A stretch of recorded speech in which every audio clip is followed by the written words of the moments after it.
Nabaramukije bene data nkunda amahoro y'umwami wacu Yesu Kristo abane namwe mwese aho muherereye ku isi yose. Wo muvugana rero ni Françoise Habonayo, ndasubiye gukengurukira Imana rurema kuko iduhaye umwanya kugira ngo dusubire dusangire ku majambo y'Imana. Nico tubereyeho, nico twashiriweho gukwiza ishimwe ry'umwami wacu Yesu. Haleluya. Uyu munsi ngomba gusangira namwe amajambo ari mu gitabo c'indirimbo amajana 284. N'amajambo meza, n'amajambo nkunda cyane, n'amajambo numva yanyongeye ayandi mavuta mu mutima wanje. Yesu nashimwe. Turirimbe amajana 284. Ukuririmba uririmbe wimvira kuri ayo majambo, mpemu yera araza kukugendera, ndabyizeye. Yesu nashimwe. Hari nta mugwenda na cenda zari mu ruhongore, ariko imwe yari yahabiye kure cane y'irembo. Mubanga kure no mwirinde, itayumwungere yayikunda, itayumwungere yayikunda. Mwami ntama zawe kwari nyinshi, mbega ntiziguhagije. Umwungere y'ishura toyaye, iyo nayo yari yanje. Naho yoba yambukiye kure, ndagiye kurondera intama yanje, ndagiye kurondera intama yanje. Abacunguwe ntaho bazomenya inzuzi yajabutse, n'umuzimagiza yaciyemwo arondera iyo ntama. Yumva yabiriye aho yariri, asanga ivunitse igomba gupfa, asanga ivunitse igomba gupfa. Igihururu mbona kirekire c'amaraso n'iciki, ati nico naviriye iyo ntama, ndiko ndayirondera. Mwami wishwe niki mu biganza, ati namahwa ndi kuyirondera, namahwa ndi kuyirondera. Umva iryo jwi ni ry'umwungere azana nyakaneza, ati tunezeranwe ko mbonye iyari yazimiye. No mwijuru abamarayika baririmbana banezerewe, bashima Imana banezerewe.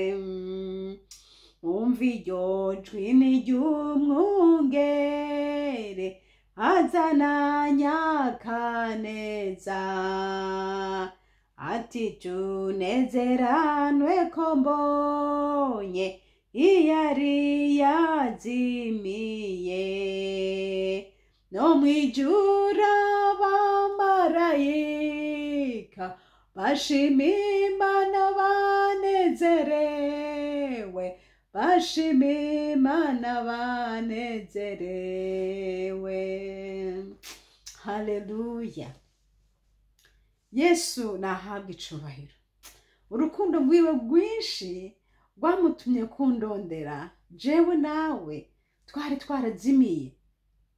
twari twarazimiye turi kure tutazi Imana. Yo, ariko imbabazi za Yesu zimutera gusiga izindi yari afise, kuko hariho abandi batwitangiye imbere yarabaronse. Ariko nawe wewe na jewe abanza asiga izo zindi ngo acaragenda kuturondera. Haleluya. Ndakwinginga kugira ngo ubusubire gatoya wiyumviriye waruri, wiyumvire ingene waruzirikiye hariya kure, hariya waruzirikiye mu busambanyi, hamwe waruzirikiye mu kaboregwe, hamwe waruzirikiye muri rya tabi ryari ryarakwishe, hahandi waruzirikiye muri vya bindi mu mwijima w'ubugesera ata muntu n'umwe ari kugukurayo, hamwe waruzirikiye muri ka gahinda ka vya bintu byari byarakubabaje. Yesu we, haleluya. Yesu ntiyitaye kuri za zindi ngo 99 yari afise, zaza ziri mu ruhongore weka, ariko yitaye kuri ya yindi avuga ati niriya nayo ni yanje. Yesu nashimwe. Ngo Yesu ngo acaragenda ngo arayirondera. Yo, Yesu we, ngo yasanze ngo iziritse iboshe ngo igomba gupfa. Aho uca wibuka hahandi Yesu yagukura uko wari umeze, uco vyibuka. Icyo jambo curisobanukirwa. Umuntu wese ariko aranyumva yarakiriye Yesu aca yumva, aca yibuka aho yarazirikiwe na vya bindi byari byaramuboshe, aho yarazirikiwe na za ngeso mbi z'ubusuma, aho yarazirikiwe muri rwa rumogi, aho yarazirikiwe inyuma y'aba bantu batazi Imana, aho yarazirikiwe muri bwa bupfumu, aho yarazirikiwe ata muntu yarashobora kumukurayo. Ariko Yesu ngo aramenera. Haleluya. Yesu ngo aramenera. Ku gice ca 4 haravuga ngo igihururu mbona kirekire c'amaraso n'iciki, ati nayo naviriye iyo ntama ndiko ndayirondera, mwami wishwe n'iki mu kiganza, ati nama wandi kuyirondera, nama wandi kuyirondera. Haleluya, haleluya, haleluya. Yo, haleluya. Ngo mu kiganza ca Yesu uyu mubiririmbyi yamubaje ati mbega wabaye iki? Yesu we, ataye nama wandi kwirondera. Haleluya. Ahandi yamubaje ati mbega igihururu kirekire c'amaraso mbona n'iciki? Yaravuga ati nama wandi ari kwirondera. Haleluya. Yesu, Yesu. Aho uca wibuka inshuti yanje, hamwe Yesu yari ku musaraba, hamwe Yesu yari ku musaraba, bamutera icumu mu rubavu, bakamutera imisumari mu kiganza, ngo havuyemwo amaraso menshi cane. Ayo maraso niyo yatwogeje ivyaha. Na Yesu aravuga ati ataya nama ndi kuyirondera, ngo ndi kurondera intama yanje yari yarazimiye. Haleluya. Aya niyo ya maraso yatwogeje ivyaha, aya niyo ya maraso yadukuye muri vya bindi twari tuzirikiyemwo, aya niyo ya maraso yatugize abantu. Bibiliya tubwira ngo kera twari twarapfuye nta bantu twarimwo. Haleluya. Yesu ati aya n'amaraso ndi kwirondera, ataya n'amahwa namenye ndi kwirondera, aya n'amahwa yanshumaguye ndi kwirondera. Ibuka ya mahwa Yesu rwarugori rw'amahwa yambitswe mu mutwe. Ibuka ingene bamushinyaguriye umwami wacu Yesu, ibuka ingene bamwishe urupfu rw'agashinyaguro. Aravuga ati ntaco bitwaye ndiko ndarondera intama yanje. Haleluya, haleluya. Yesu nashimwe, Yesu nahabwa icubahiro. Urupfu rwa Kristo Yesu nirwo rugendo yari kwaragira aje kurondera iyo ntama yari yarazimiye. Yesu nashimwe. Yesu amaze gucikana acavuga ngo birarangiye. Haleluya. Byo gucungura umwana w'umuntu birarangiye. Yesu nashimwe. Yesu aca atanga amaraso yiwe. Yesu aca atanga ubugingo bwiwe. Yesu amaraso yiwe aca dukura kw'ivyaha, aca tubohora za ngoyi zose zari zaratuboshe. Izina ry'umwami Yesu Kristo nirishimwe. Haleluya. Haleluya. Ati namahwa ndi kwirondera. Yesu we, Imana nihabwe icubahiro. Igihururu mbona kirekire c'amaraso n'iciki, ati nayo naviriye iyo nama ndiko ndayirondera. Mwami wishwe n'iki mu biganza, ati nama wandi kuyirondera, nama wandi kuyirondera. Haleluya. Kristo Yesu nahabwe icubahiro. Uyu muririmbyi yarasubiye akavuga ngo umva iryo jwi ngo niryo umwungere azananye akaneza. Haleluya. Ati tunezeranwe ko mbonye iyari yazimiye. Yesu we, amena. Ngo no mwijuru abamarayika bashima Imana banezerewe, bashima Imana banezerewe. Bibiliya iravuga ngo iyo umunyabyaha umwe yihanye, haleluya, ngo iyo umunyabyaha umwe yihanye, ngo mwijuru baranezerwa, ngo bagira umunsi mukuru. Imana nishimwe. Ibuka umunezero abamarayika bagize igihe wihana, nshuti yanje. Ngo bagize umunezero udasanzwe, ngo bagize umunsi mukuru udasanzwe, ngo kubera yuko bavuye mu byaha, banezeranywe na Yesu Kristo kubera yuko wihanye. Haleluya. None Yesu nashimwe. Wabaye sujet de joie mwijuru ca gihe wihana. Nshuti nkunda uri kurankurikira we utarakira Yesu. Yesu yaravuye amaraso ku musaraba ku bwawe, nawe numwakire. Ayo maraso nawe yarakuviriye. Ayo maraso ni igiciro ku muntu wese agomba kwakira Yesu. Ayo maraso yarabonetse, ntazosubira kuja ku musaraba ukundi. Aya araho nyene no kuyakira ukayogamwo. Oh haleluya.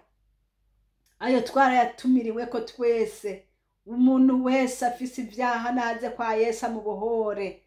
Ugurura umutima wawe Yesu akubohore. Yesu yaragiye ku musaraba ku bwawe, yaratanze amaraso kugira ngo akuronke. None nawe ni wakire ubwo buntu bukomeye Yesu yakugiriye, ntubupfisha ubusa. Uri kuranyumva, uri mwirinde, ibyo urimo ntavyo nzi, ariko genda upfukame mu cumba cawe uvuga uti Yesu nanje ndakwakiriye. Uti Yesu uraba ibintu bibabaje umutima wanje. Uti Yesu ndabira, udondagura ivyo vyose biri mu mutima wawe. Yesu nawe arakugirira imbabazi. Uti mwa amaraso yeza, uti ngwino mu mutima unyuhagire, kandi bica bigenda uko nyene. Haleluya. Namwe ndabashingira intahe jewe igihe nihana sinihaniye mu rusengero. Oya, kubera yuko abavyeyi banje ntibari bakijijwe, kandi nta muntu mu nzu yari kumbarira ijambo ry'Imana ntawe nabona, n'abandi ntibari bwakizwe. Yo, ariko Yesu Kristo umunyanazareti akora ibikorwa bikomeye. Narindagiye inyana nama ndiko ndabibabwira. Agatabo nasomye niko kandongoye ndihana. Nja ndapfukama nsubiramwo ayo majambo yari muri ako gatabo. Ubwo nyene mba nakiriye Yesu, kandi Yesu aca aharira ivyaha vyanje. Haleluya. Naravuze ntiwe buri umwana, nari umwana mutoya. Ariko uyu munsi ntiwibaze ngo umwana nta vyaha afise. Hariho ivyaha vy'abana. Hariho ivyaha vy'abana. Vyaha vyo kwiba isukari, vyaha vyo kugambarara, vyaha vyo gutukana n'abandi bana, birya byose ni ivyaha mwijuru ntivyinjirayo. Yesu acarangirira neza, aramparira, nanje nugurura umutima ndamuhamagara Yesu nti ngwino. Amaraso yoza aca yanyoza ivyaha nanje. Yesu nashimwe. Nawe uri kuranyumviriza upfa kumuhamagara gusa aho uri hose. Ja mu cumba cawe pfukama, mubwire Yesu, wugurure, umubarire, uca ubona Yesu akugirira neza. Haleluya. hanyuma rero ntucubire kugira ngo ushishikare kuregwa neza, ugenda urondera abakozi b'Imana ahantu hafi hakwegera hari ishengero yubaha Kristo, genda ubabwire ko wihanye, ubabwire ko Yesu yakugendeye, bazoca bagufasha mu bikurikira. Yesu nahabwa icubahiro. Haleluya. Yesu nashimwe, Yesu nashimwe. Yesu yaraturonse, nahabwa icubahiro. Ni byiza kumukorera Yesu, tubwira abandi ibyo yatugiriye, nawe ubwira abandi aho uri, bwira abandi bashingira intahe, bereke Yesu wabonye, nabo bamwakire bakizwe. Imana ishimwe. Iri jambo, uyu murongo, ngumva ijwi ry'umwungere ngo azananye akaneza, ati tunezeranwe ko mbonye yari yarazimiye. Binsubije muri rya jambo rya wa mwana w'icangazi, ngo hari abana babiri. Iryo jambo turabisoma muri Bibiliya, ngo abana babiri, ngo umwe ngo bwira se ngo je umugabane wanje, ngo ivyanje, ngo acara bimuha, ngo aheje kubimuha, ngo acarigira. Agiye yahuye n'ingorane zikomeye cyane, y'amafaranga aramuherana, agira ubukene, ngo hanyuma mu nyuma aravuga ati ko bimeze kose reka nsubire kwa data, ndamusaba imbabazi, ndamubwire ko nacumuye. Ngo arangirira imbabazi, ngo acaragenda, ngo ashitse aravuga ati mbere singikwiye no kwitwa umwe mu bana bawe, tipfumu ndeka nanje mbe mu bakozi bawe. Ariko se kuko yari umwana wiwe, ngo acagirisha umunsi mukuru, ngo baranezeranwa, ati mbonye wari yarazimiye none araje, ngo aca mwambika impuzu nziza. Yesu nashimwe. Uko niko Yesu anezerwa iyo tugarutse tukamugarukako. Haleluya. Nawe Yesu azokunezererwa niwamugarukako. Nshuti nkunda, gusubira inyuma bibaho, bishoboka ko wari waramwakiriye mugasubira inyuma. N'uyu munsi amaraso araceza, amaraso acaharira, kandi abasubiye inyuma iyo bagarutse kuri Yesu abakirana urukundo rwinshi n'inkomezi nyinshi n'imbabazi nyinshi. Nawe umwakire Yesu mugarukeko. Nta hantu na hamwe Yesu atogukura, nta kintu na kimwe kinaniranye Yesu, cyo munanira Yesu. Ushobora kuvuga uti ivyanje byararenze, ivyanje ntibigikunda. Ndakubwiye nti mw'izina rya Kristo Yesu birakunda. Kukiri muzima, kugihumeka, ukigishobora no kuvuga birakunda. Muhamagare Yesu akubohore, kandi aracabohora. Izina rya Kristo Yesu nirishimwe. Data, mw'izina rya Yesu, ndagushimiye kukugira neza bugaca bukira. Ndagushimiye kuri umwami uhambaye. Mana, mw'izina rya Kristo, wihanye n'umubabarire. Yasubiye inyuma akavuga ati uyu munsi ndemeye ndagarutse. Mwami Yesu, nawe umwakire kuko uri umwami w'imbabazi. Kandi mw'izina rya Yesu Kristo, kuri wa wundi atari bwamenye ko wapfiriye bose n'ibyaha bye wabipfiriye. Mana, hera barapfukamye imbere yawe, mw'izina ryawe ryera Yesu, mugirire imbabazi, muharire. Haleluya, mubabarire. Uri umwami, ntaco utobabarira, nta caha kinini kuri wewe. Ayo maraso afise ububasha, afise ubushobozi bwo gukuraho icaha ico ari cyo cose, n'ubunini bwacu ko buri kose. Mw'izina ryawe ryera Yesu, ayo maraso yeza abeza batunganye. Urakoze mwami Yesu, urakoze kubaremuruye, urakoze kubahangaje, urakoze kubahariye. Kandi mw'izina rya Yesu Kristo, ndasenge n'abagwaye nabo muri kano kanya, umuntu wese afise ingwara, Data ubushobozi bwawe bumukoreremwo, ubushobozi bwawe bumugendagendemwo mu mubiri no mu mutima, kugira ngo Yesu abantu bawe bamererwe neza. Urakoze Yesu, ndagushima kuvyumvise kandi ubikoze. Ni mw'izina ryawe ryera Kristo Yesu nshimye. Amen. Yari Françoise Habonaye muriko muravugana. Inomero za telefone ni za zindi, ni +46 768 00 65 46. Imana y'ububasha ibane namwe mwese. Amen. Kandi ishene turiko turavuganirako ubu yitwa Habonayo. Imana ibaha umugisha mwese aho muherereye hose. Amen. Ndabakunda cyane kandi ndabasengera.